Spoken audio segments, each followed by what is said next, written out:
NIA খেলা শুরু করতেই প্যান্ট ভিজতে শুরু করেছে ভূপতিনগরের ওসির। আর এনআইএর বিরুদ্ধে পাঙ্গা নিতে গিয়েই যে কাজটি করে ফেললেন, কার্যত নিজের পায়ে নিজেই কুড়ুল মারলেন। এমনিতেই কলকাতা হাইকোর্টের বিচারপতি জয় সেনগুপ্ত আদালতে তাকে 24 ঘন্টার মধ্যে ঢুকে তার বক্তব্য জানাতে বলেছেন।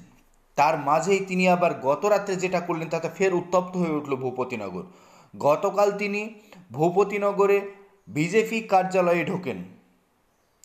সার্চ ওয়ারেন্ট না নিয়েই মেদিনীপুরের ভূপতিনগরের বিজেপির কার্যালয়ে ঢোকেন ওই ওসি।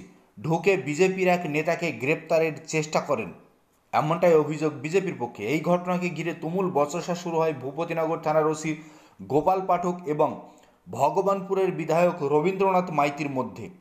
কিছুক্ষণ কথা কাটাকাটি চলে।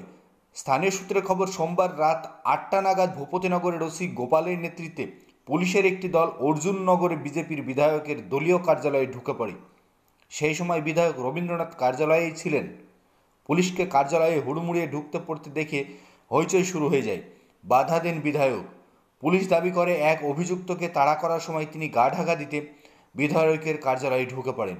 তাকে ধাওয়া করে পুলিশও বিধায়কের কার্যালয়ে ঢুকে পড়েছে, কিন্তু বিধায়কের দাবি কোনো অভিযুক্ত তার কার্যালয়ে ছিল না।